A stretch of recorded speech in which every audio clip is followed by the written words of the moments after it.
Que la grâce et la paix de notre Seigneur Jésus soient avec vous.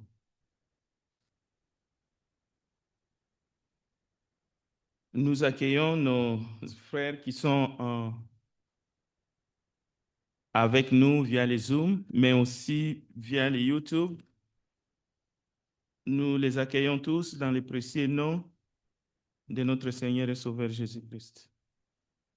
L'étude biblique que nous allons avoir ce matin, c'est une étude biblique pour nous aider à vivre correctement notre vie spirituelle et chrétienne tant que nous serons dans ce corps. Et le thème que nous allons voir, c'est comment la Bible parle des émotions des hommes et des femmes que nous sommes, des humains. Il y a un verset biblique que nous connaissons bien, Galates chapitre 5, versets 18 à 19. On ne va pas les lire. Il est question des œuvres de la chair et de l'esprit. Mais parmi les fruits de l'esprit, il y a un fruit dont nous allons beaucoup prier, demander à Dieu de nous aider. C'est la maîtrise de soi. Nous devons demander à Dieu la maîtrise de soi. C'est un don, c'est un fruit. Dieu peut nous l'accorder si nous lui demandons sincèrement. Mais on peut dire la maîtrise de soi, mais parmi les dons du Saint-Esprit, il y a le discernement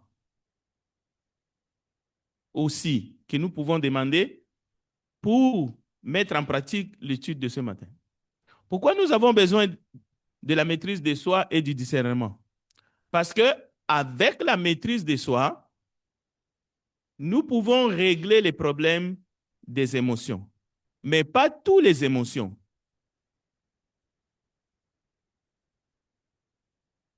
Il y a les émotions primaires, il y a les émotions secondaires, mais pour simplifier, il y a les émotions négatives et il y a les émotions positives. Donc, grâce à la maîtrise de soi et au don du discernement, nous pouvons régler ces problèmes. Nous pouvons au moins vivre. Nous pouvons chercher toujours à plaire à Dieu, à plaire à notre Seigneur. Donc, il faut d'abord reconnaître cela. Cette introduction est capitale pour la compréhension de la suite. Vous allez remarquer ceux qui vont arriver après, ils vont aller dans tous les sens. Mais je vous signale, je ne les suivrai pas. Je ne les suivrai pas pour ne pas empêcher ce que vous entendez maintenant de vous perdre, au fait.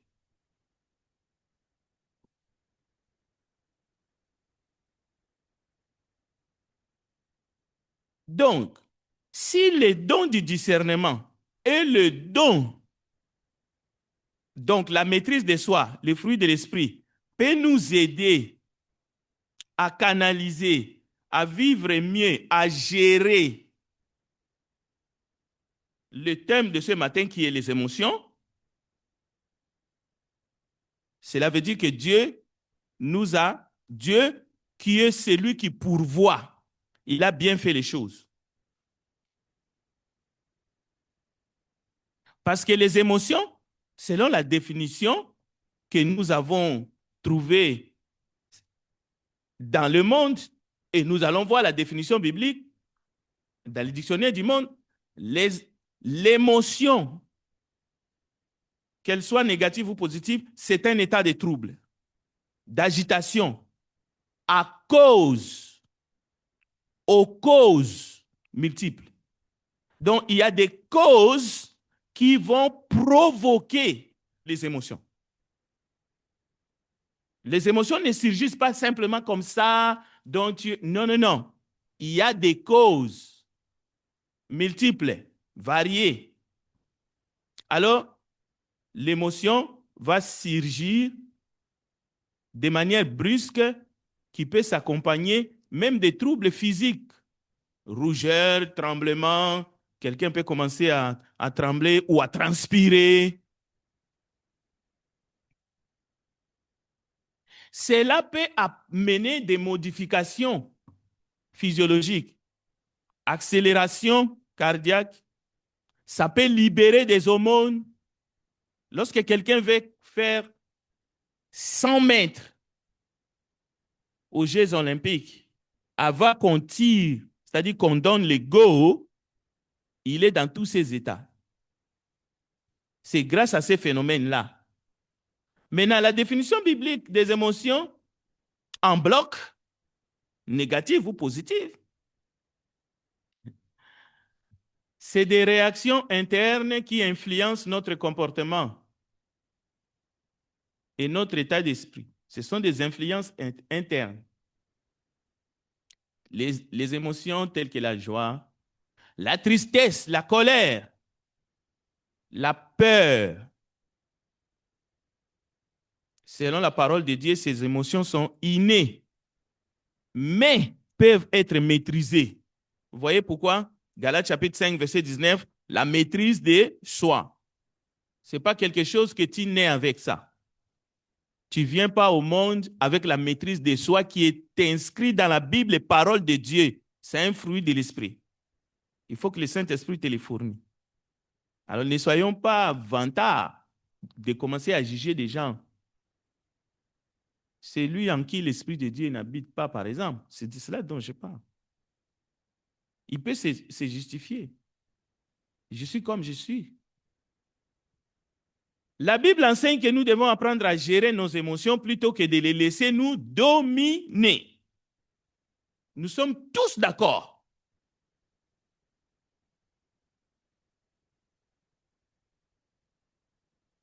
Mais vous allez voir, les drames, c'est de penser qu'il y a une émotion ou deux. Nous connaissons juste deux, hein? C'est-à-dire la joie et la colère. Non, c'est un piège. La Bible enseigne que nous devons apprendre à gérer nos émotions. Il y en a plusieurs, mais il ne faut pas les laisser nous dominer, car elles peuvent avoir des conséquences sur notre vie spirituelle et notre relation avec Dieu. Jacques chapitre 1, verset 20. Par exemple, la colère de l'homme n'accomplit pas la justice de Dieu. Point. Il est essentiel de chercher à mieux comprendre Dieu et de vivre en accord avec ses principes, ce qui peut aider à gérer nos émotions de manière biblique. Il s'agit de gérer nos émotions de manière biblique, mais elles sont plusieurs.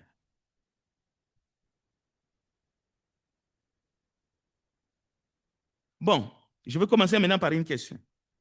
Quels sont les moments où la période dans la vie humaine où les émotions sont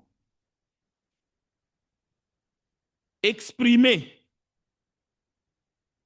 À quel moment les gens expriment ou répriment leurs émotions de manière forte? Je dis bien, expriment ou répriment leurs émotions de manière forte. Et pourquoi?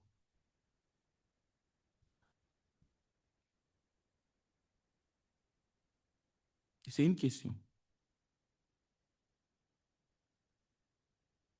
À quel moment de la vie les humains expriment leurs émotions ou répriment leurs émotions fortement? Et pourquoi? Quelqu'un peut essayer. Il n'y a pas de mauvaise réponse. C'est une étude biblique. Exprimez-vous. Quand vous exprimez ou réprimez de manière forte vos émotions. Quand, par exemple, oui, I'll say it in English. yeah, Yeah. So the moments where I express like joy, like for example, when I'm successful, when maybe I get a promotion, I'm very happy. I express it at home. And maybe when there is something good that has happened in the family, I express joy and I become so happy. So that is a moment that I express kind of a happy joy. Yeah. merci, c'est Sandra. Quelqu'un voudrait traduire ce que Sandra a dit en 2, 3 mots, rapidement? Alors, le frère Jean Panel. Jean Panel va nous traduire rapidement pour les autres. Comme ça, on va avancer tous sur le même pied d'égalité. La sœur Sandra a dit que elle exprime quand, par exemple, il y a un événement joyeux dans la famille ou, par exemple, si on a l'annonce d'une promotion au travail, alors elle aime s'exprimer sa joie d'une manière avec des émotions. Merci. Bon, quelqu'un d'autre? C'est une bonne réponse. Très bonne réponse. Mais quelqu'un d'autre? Maintenant, une autre circonstance passe. Oui, décès. C'est une très bonne réponse aussi. Il reste, je cherche encore une autre circonstance. Oui, japonais? La joie ou la colère. Ok, la joie ou la colère sont des émotions. Mais quand est-ce que tu l'exprimes de manière forte ou tu réprimes? C'est là. Il reste une circonstance. On a déjà les fêtes. C'est un moment où on exprime. Ou vous allez trouver dans les fêtes quelqu'un qui exprime sa joie, comme Sandra vient de dire. Mais vous allez trouver dans les fêtes aussi quelqu'un qui est mariage. Oui, ça rejoint aussi les fêtes, les promotions, le mariage. Je voulais vraiment entendre ça. Merci, c'est Anne. Oui, pendant le mariage. C'est dans mes exemples-là, au plus haut point. Pendant le mariage, nous exprimons de manière forte nos émotions ou même, il y en a qui répriment, qui vont vous dire, vous exagérez. Oh, ces mariages-là, ils ont exagéré. Donc, vous voyez, donc lui, il réprime ses émotions. Alors que c'est la fête, on s'éclate. Alors, donc nous avons ce que Sandra a dit, ce que Serran et notre frère Frisnel, mais il y a un autre moment où on exprime les formes. Oui. Moi, j'étais rendue à l'hôpital une fois pour l'opération que j'attends, ça fait longtemps. Oui. J'étais tellement contente là, pour aller à cette opération. En arrivant, on m'a dit que je ne peux pas prendre l'anesthésie. Je dois aller suivre avec une autre spécialiste avant d'y aller. J'étais tellement fâchée, là. Jean Panel m'a dit, non, pas besoin de fâcher parce que tu ne sais pas pourquoi, la raison, tu sais. Alors, même il y a une proposée qui m'a dit, oh, mais tu dois être content si ce n'est pas fait. Moi, non, je n'étais pas contente là. J'étais rendue à fâcher, déprimée à la maison. Mais après, il y a quelqu'un qui m'a parlé. Je t'ai dit, oh, mais pourquoi je t'ai fâchée? Parce que Dieu sait tout. Amen. Pourquoi je n'ai pas été opérée pendant ces jours-là? Alors, c'était après l'émotion m'a fait tellement quoi que non, je ne devrais pas agir comme ça. J'étais vraiment un peu déprimée avant, mais après l'émotion, j'étais comme l'émotion, j'ai dit bon, c'était vraiment correct à ce que je ne peux pas opérer. D'accord. Merci. Voyez, il y a plusieurs circonstances comme ça de la vie, même dans une épreuve, où on peut exprimer des émotions de manière forte. Circonstance, on parle. Voyez, devant une circonstance, une chirurgie, la sœur Matani exprime une émotion forte. Mais après, elle revient, elle comprend, Dieu sait tout, elle exprime encore une autre émotion, la reconnaissance à Dieu.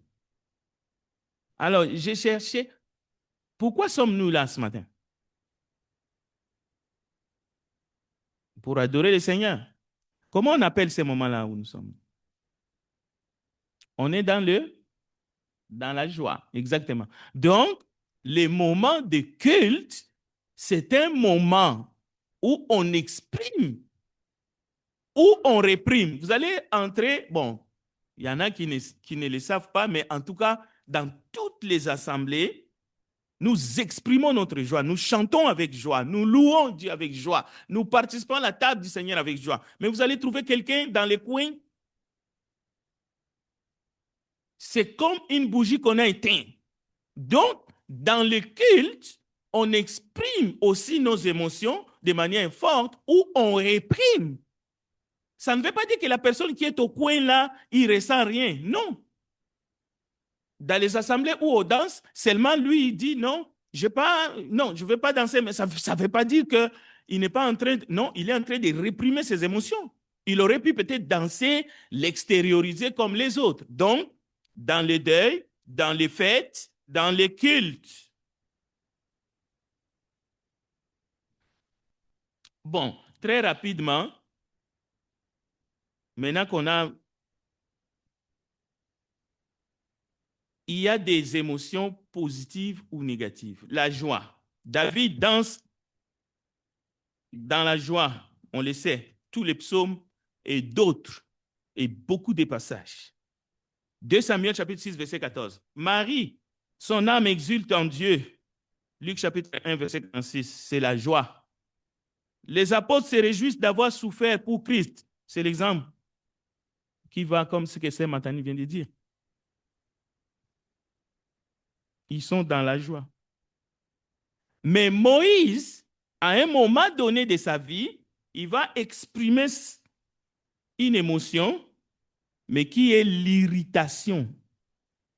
Dans Nombre chapitre 11, verset 10 à 15. Vous pouvez noter les textes, parce que notre temps est limité.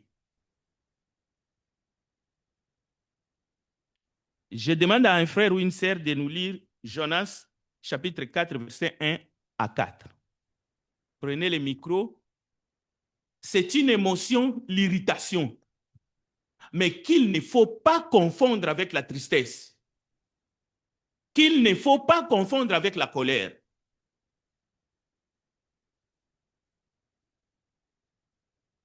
Et il y a plein d'autres émotions. Dans la préparation, je me suis limité juste à 10. Mais celui qui a manqué l'introduction, il faut demander à vos frères et sœurs. Alors, Jonas chapitre 4, verset 1 à 4.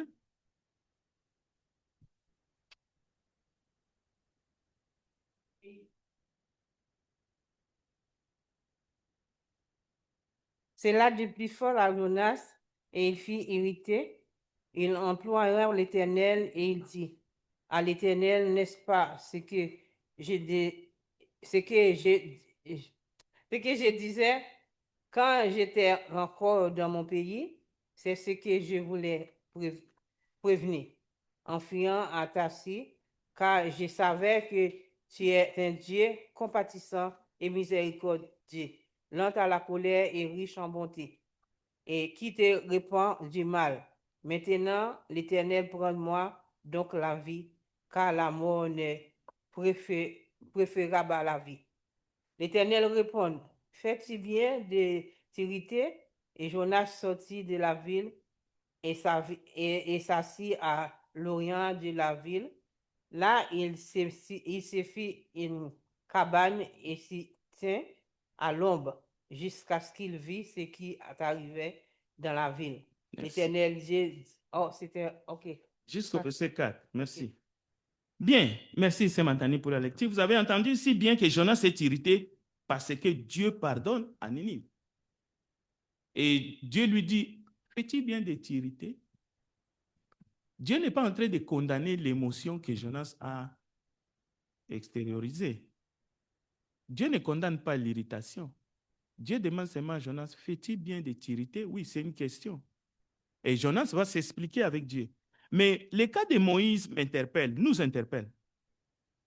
Moïse, irrité par les plaintes continuelles du peuple. Le peuple est tout le temps dans les plaintes. Nous ne sommes pas contents. Pourquoi tu nous as fait sortir de l'Égypte? Pourquoi on ne mange que de la manne? Moïse fut irrité et il va parler à Dieu selon ses termes. Et nous venons de voir, pendant les deuils, les gens expriment leurs émotions. Comment? Par la tristesse, l'impatience, Dieu est venu trop tôt. Dieu a repris la personne décédée trop tôt. C'est une émotion exprimée. Il y a la colère d'un père. Ça aurait pu être moi à la place de mon enfant. Mais il y a d'autres émotions comme la honte, l'inquiétude, l'enthousiasme, le dégoût, la sérénité. Le problème n'est pas les émotions. Il y a des causes qui provoquent les émotions. Mais on peut gérer toutes ces émotions grâce au fruit de l'esprit, qui est la maîtrise de soi, grâce au don du discernement. Mais en tant qu'humain, en tant que frère dans le Seigneur, vous devez être enseigné et savoir que ces choses, les émotions ne sont pas des péchés.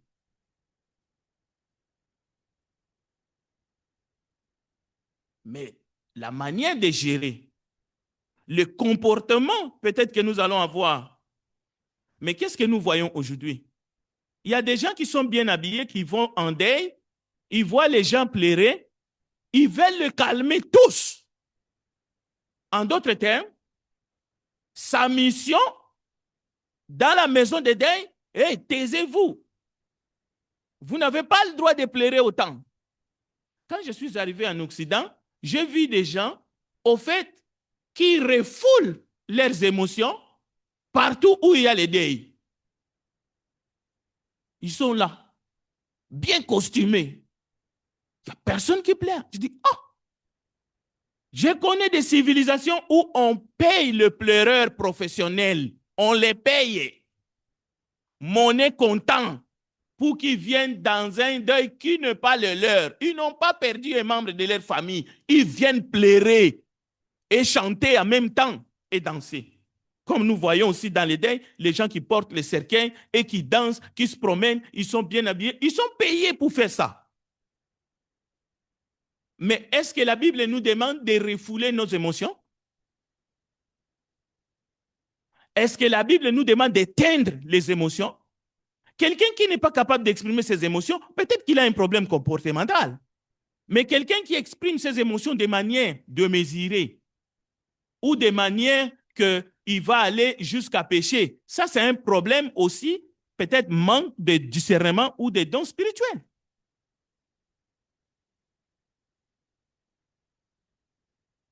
Quelqu'un qui, dans le deuil, il a besoin qu'on s'occupe de lui, on les tient, parce que si on les laisse, il va se suicider. Mais les gens qui te tiennent, eux aussi, ils sont en deuil. Cela veut dire, tu es en deuil, tu peux exprimer tes émotions, mais permets aussi aux autres de ne pas s'occuper de toi, mais aussi qu'eux aussi soient en deuil. Un processus normal.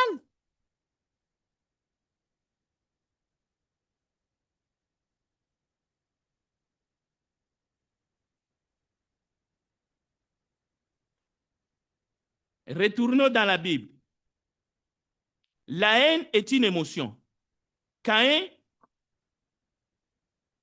a tué Abel. Genèse chapitre 4, versets 5 à 8. Dieu a vu la haine injuste de Caïn. La Bible décrit cette haine comme une émotion humaine. Mais Dieu voulait arrêter Caïn avant qu'il passe à l'action. Dieu n'a pas dit à Caïn, ta haine est tapie devant ta porte. Non.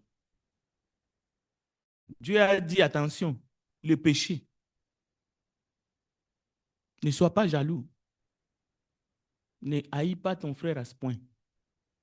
Mais ces sentiments d'injustice, parce que Abel était exaucé et non pas toi, on ne peut pas supprimer cela.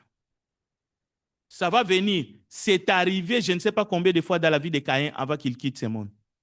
Mais l'action qu'il a faite en levant la main contre son frère, c'est un péché. Et les conséquences ont poursuivi Caïn jusqu'à la fin. La peur. Les frères de Joseph, la haine, pas jalousie. Saul avait la haine contre David. Il voulait tuer David.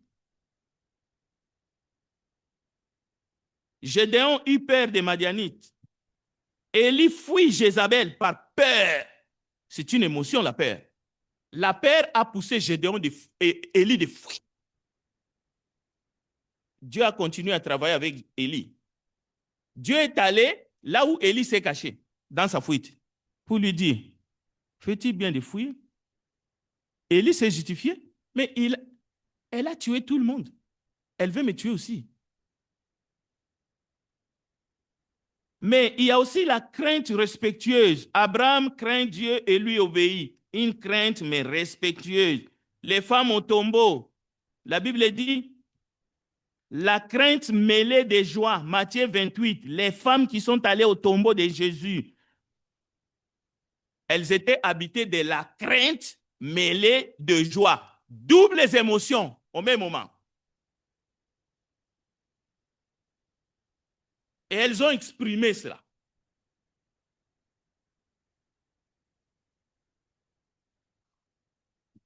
Vouloir culpabiliser tout, c'est l'œuvre du malin.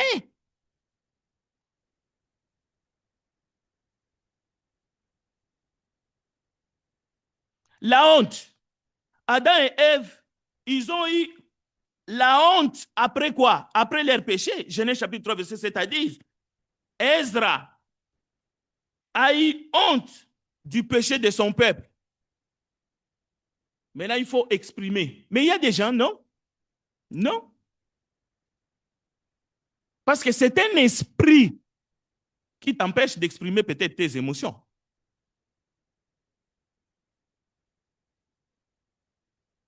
Oui, il ne faut pas être émotif en excès, mais il ne faut pas non plus ne pas être émotif du tout. C'est un problème.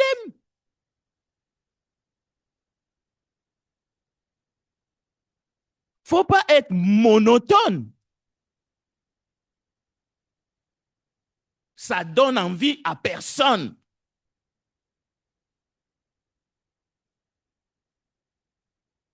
Pierre a eu honte après son reniement. C'est ça qui l'a conduit à la repentance.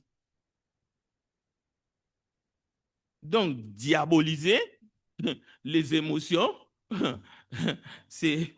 Non, on va dénoncer ça. L'énervement et l'exaspération. Moïse fut exaspéré par le peuple au point de frapper les rochers. Nombre chapitre 20, verset 10 à 11. Mais il peut y avoir des conséquences lorsqu'on franchit un certain seuil. Et ça, c'est réservé à Dieu. Merci pour ce texte-là. Voyez?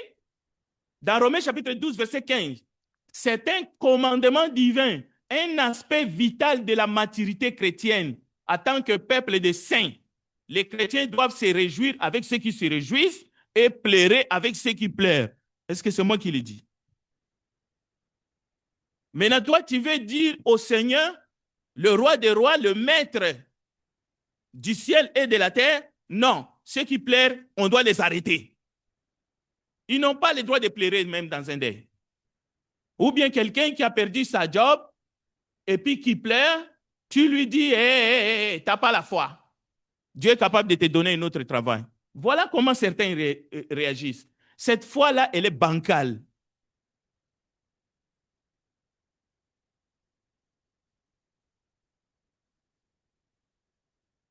Même les gens du monde comprennent mieux ce texte de Romains 12.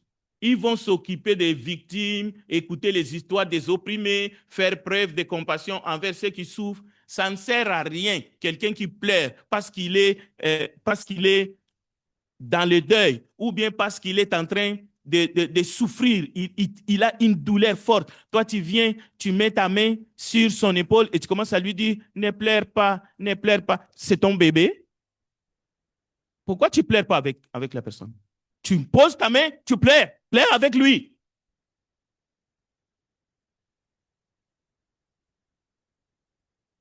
1 Thessaloniciens chapitre 4, verset 13 à 14. Il ne s'agit pas d'opposer. J'ai mis ce texte-là pour envoyer un message clair. Les gens utilisent un texte biblique pour opposer à un autre texte biblique. 1 Thessaloniciens 4, 13 à 14 n'est pas là pour biffer Romains 12, 15. Non, écoute, nous ne voulons pas, frères et sœurs, vous laisser dans l'ignorance au sujet de ceux qui sont décédés, afin que vous ne soyez pas tristes de la même manière que le reste des hommes. Lisez dans toutes les versions. Ça, c'est la Bible du Seigneur. Si vous vous accrochez à Louis II, les termes français techniques qui est là peut vous faire perdre, affliger. Donc ici, le Saint-Esprit n'empêche pas la tristesse. Mais le Saint-Esprit dit, afin que vous ne soyez pas tristes de la même manière que le reste des hommes qui n'ont pas d'espérance. Maintenant, si vous pensez que 1 Thessaloniciens 4, 13, 14 supprime la tristesse au moment des deuils, mais c'est une mauvaise interprétation. Ça vient contredire pleurer avec ceux qui pleurent. Parce que ceux qui pleurent, ils pleurent par deuil, ils pleurent par douleur, ils pleurent par beaucoup d'autres choses. C'est juste une émotion qu'ils expriment. Maintenant, 1 Thessaloniciens dit, n'exprimez pas cette émotion comme si vous n'avez plus d'espérance. Ça vient simplement équilibrer pour dire, écoute, oui, vous êtes en train de traverser une émotion et vous l'exprimez bien. Mais ne l'exprimez pas mal. Ne vous faites pas du mal. Ne vous faites pas tort à vous-même à cause de ce qui vous arrive. Exprimez l'émotion. Des questions, s'il y en a, je vais prendre. Et il y a d'autres exemples d'émotions. Je vais juste les citer. La confusion peut s'exprimer de manière émotive. La désolation. Job, dans la désolation totale, après ses pertes, exprime. Jérémie, prophète des lamentations. Mais il n'est pas le prophète des malheurs. Il a exprimé des émotions, je ne sais pas si on peut les comparer à qui.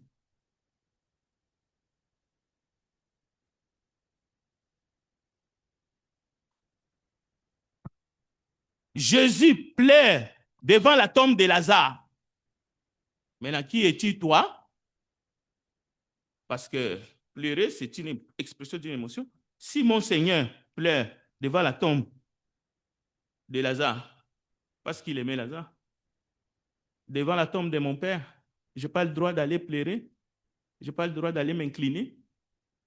Oui, je vois une main là-bas. Donne-moi une... Oui, vas-y, pose ta question, frère. Bonjour, pasteur. Bonjour, l'Église. Malgré j'étais en retard, mais tout à l'heure, vous avez dit une chose, une parole, excuse-moi. Les émotions ne sont pas des péchés. Alors, ma question a deux volets. Est-ce qu'une émotion ne devient-elle pas un péché?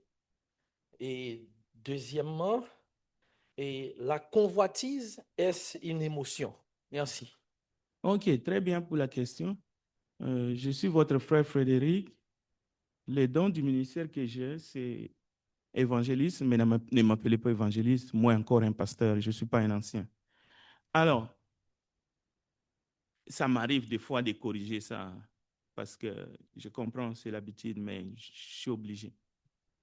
Bien, écoutez, la convoitise n'est pas une émotion, c'est un péché. Maintenant, j'ai beaucoup aimé parce que vous êtes conduit sûrement par l'Esprit de Dieu, parce que vous avez dit que une émotion n'est pas forcément un péché. En plus, vous avez ajouté, est-ce qu'une émotion ne devient-elle pas un péché? Votre phrase, elle est tout à fait complète. C'est comme si vous avez posé une question, vous avez répondu vous-même. Donc, une émotion mal gérée, sans maîtrise de soi, de la manière que vous l'exprimez, qu'elle soit une émotion positive ou négative. C'est pour ça que je trouve ta question vraiment, ça concerne l'étude. Je dis bien que cette émotion soit négative ou positive. La manière de l'exprimer peut conduire au péché. Donc, c'est pour ça que je prends ta phrase. Ça peut devenir un péché. Donc, même une émotion positive. Tu viens d'avoir la promotion au travail. OK? Tu viens de graduer et tu es dans la joie.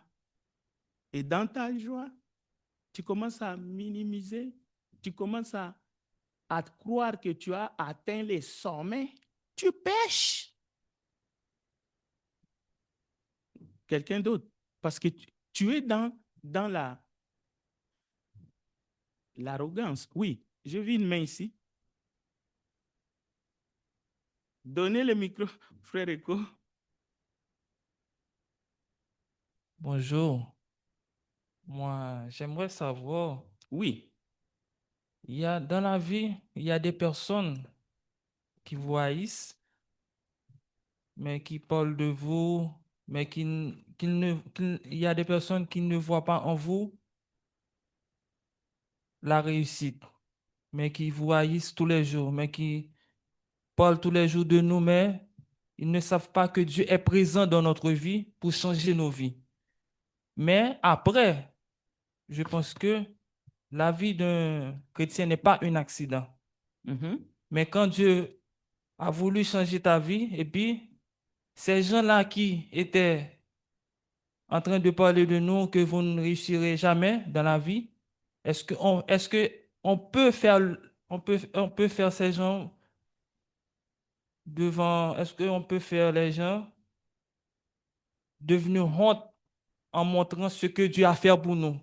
Est-ce que ça, c'est un péché de montrer les gens que Dieu a fait quelque chose pour nous, mais avant, ils ne savent pas que Dieu était dans notre vie pour changer nos vies? Est-ce que, moi, je pense qu'il y a beaucoup de gens comme ça.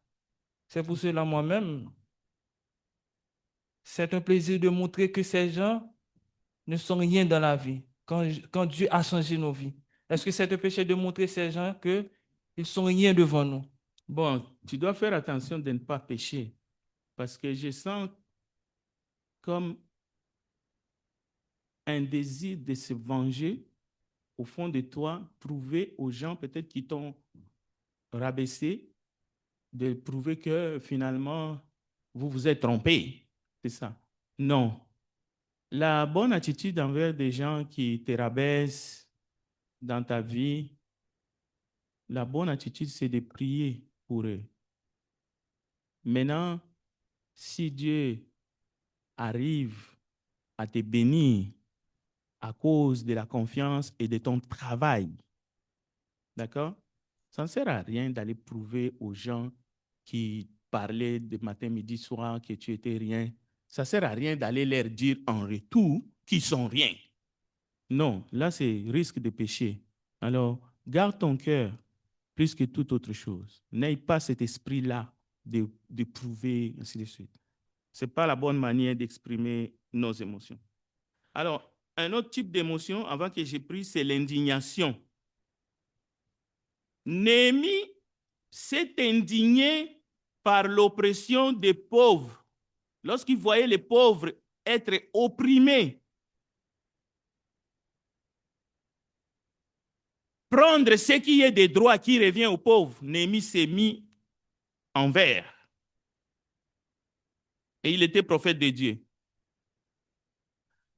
Paul était indigné lorsqu'il a vu les idoles à Athènes. Jésus était indigné que les disciples repoussent les enfants. Et il leur a dit, laissez les enfants venir à moi. Ne les en empêchez pas. Maintenant, ce qui nous arrive souvent, c'est de confondre l'indignation et la colère. Pourquoi c'est très délicat et néfaste de faire la confusion dans cet enseignement des émotions? Tu vas incriminer, tu vas calomnier quelqu'un pour rien. La personne est indignée, toi tu dis, il est en colère contre moi, il me hait. Non. Lorsque tu rentres de la maison, tu vois la femme de ton voisin prise par 4 hommes dans un petit coin. On est en train de la violer et toi, tu dois être pacifique. Mais oui, c'est ça que les gens essayent de nous faire entrer dans la tête. Comment tu peux être pacifique? Parce que ce n'est pas ta femme, ainsi de suite. Je ne dis pas que tu dois aller te battre pour essayer de la délivrer, parce que ces gens peuvent être armés. Mais tu peux être indigné. Et tu peux prendre des actions. Par exemple, t'éloigner et vite fait comprendre que tu es en responsabilité, tu es en mission et appeler la police. Parce que si c'est ta propre fille, si c'est ta femme, tu vas être pacifique? Non, il y a des émotions que nous venons de voir qui peuvent se déclencher. Je dis bien, ça va te déclencher automatiquement. C'est pour cela que nous avons des exemples des hommes de Dieu qui se sont mis en colère ou dans d'autres émotions, ainsi de suite. Dieu regarde, est-ce qu'ils ont géré ces émotions-là de manière spirituelle ou non? Mais ça peut aller très loin. Nous avons des exemples. Une émotion est partie et ça va très loin. Mais Dieu est juste pour savoir comment gérer tout ça. Mais nous devons nous accrocher au fruit de l'esprit qui est la maîtrise de soi et au don du discernement. Que Dieu nous aide. Mais il y a une maladie qui fait qu'une personne est incapable d'exprimer ses émotions. Et ça se soigne. Je vais m'arrêter ici pour ne pas abuser, parce que nos amis m'ont signalé. Je vais prier pour terminer. Merci de votre participation. Prions ensemble. Nous te bénissons, grand Dieu des cieux. Aide-nous. Tant que nous serons dans ce corps, nous ferons face à diverses épreuves de la vie. Aide-nous à être nous-mêmes, mais raffinés par la connaissance et par les dons de l'esprit que tu as mis en nous. Permets-nous de comprendre aussi ceux qui sont autour de nous. Aide-nous à ne pas être les auteurs, les causes qui peuvent provoquer des émotions, parce que les émotions peuvent conduire, si elles ne sont pas bien gérées, bien maîtrisées, au péché. Et le péché nous sépare de toi. Fait que nous soyons des responsables, les uns envers les autres, des hommes de paix. Aide-nous à rechercher la concordance, l'harmonie, afin que notre joie soit parfaite. Pas une joie fabriquée, artificielle, avec hypocrisie, mais aide-nous à faire toujours les bons choix. Nous te les demandons, Père, au nom puissant de Jésus-Christ, notre Sauveur. C'est en son nom que nous avons ainsi prié. Amen.